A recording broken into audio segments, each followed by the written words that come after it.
Hey everybody, this is TCG Ted, and on this Market Minute, we're going to be diving into some generic cards. Enlightened Strike, one of the OG cards in Flesh and Blood, coming in over the last week at 5 sales per day now. It's seeing some decent movement.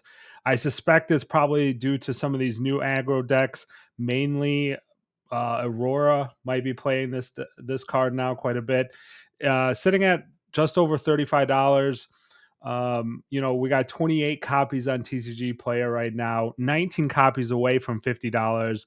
And if Aurora becomes a deck, you could see this card keep moving up slowly but surely, since WTR is not being opened as frequently as it has been and starting to dry up, quite frankly. So keep an eye on this card for sure. Next card, another tech attack. This is Ripple Away. Over the last week, it's seeing just under 1.5 sales per day, sitting at $7.80 right now. It is falling down. You can see on the graph from its heyday back in June of $10, but it is starting to see some more movement.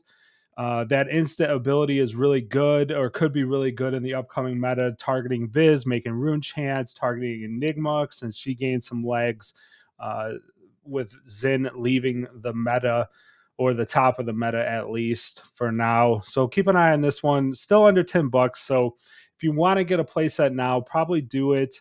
There's 33 non-foils left on TCG Player, so not a ton of inventory, but a decent amount on this one. So just keep that in mind. This could be, used in a top deck, and then it's going to move quite quickly. Next card, we're getting into infamous 2 for 6s.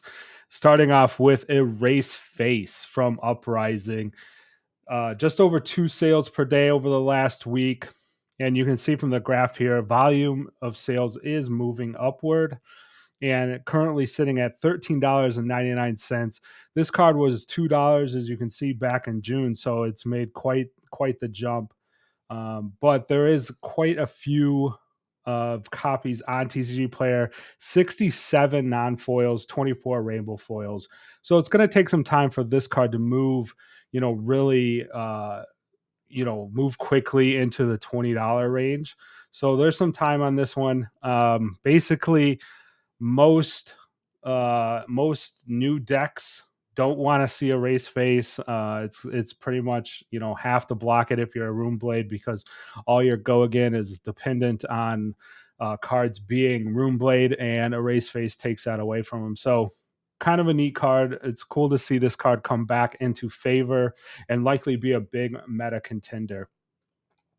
Oh yeah, we have. If we're gonna talk generics, we got to talk about Command and Conquer, folks. Back from our Arcane Rising, just under 2.5 sales per day over the last week. So we are seeing some pickup in volume.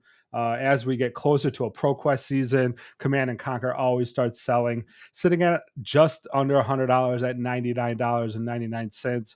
This card, it's just the OG. It's always going to be around. There are only currently 11 copies on TCG Player, so inventory is thin on this one from Arcane Rising.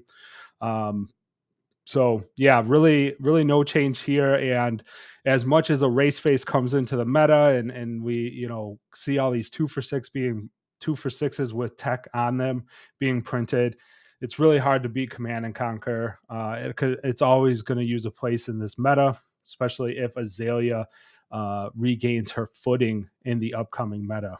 Now we're going to get into some legendaries. I find these two next examples very interesting. If you can guess, we're talking about Crown of Providence here.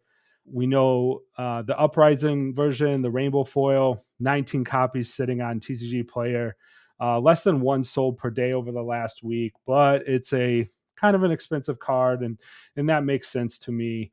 But we do see that big jump in that graph due to the BNR, right? Because Balance of Justice falling out of favor, Crown of Providence coming right back. It is the de facto helmet once we got rid of the card draw. So 19 copies of the rainbow foil sitting on TCG Player. This will see pressure as we get closer to PQ season.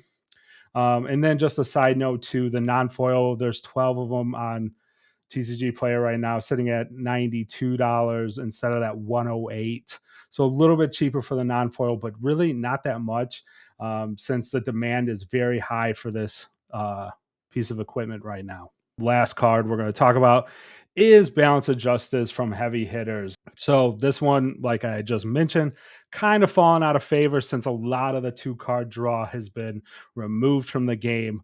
But I think this card still sees some play. It's kind of swapped spots, right? Where Crown of Providence was in your sideboard before, and Balance of Justice maybe was your main card since you were fighting against KO and Zen and Art of War decks, things like that. Now you swap it back. I think Balance of Justice probably still finds its way into a sideboard here or there. KO is sitting quite strong right now as Zen moved out of the way. One of the top tier aggro decks for sure. So Balance of Justice sitting at $98 right now seems like maybe a little bit of a bargain if you didn't have one. I know it's not the cheapest card in Flesh and Blood, but it is. I don't think I've ever seen Balance of Justice under $100. And there's only 6 rainbow foils on TCG Player, 10 cold foils right now. So if you don't have one and you think you're going to be running into a lot of KOs in your meta, might want to pick one of these up now. But that's going to do it for this episode, guys. Thanks for listening. Thanks for watching.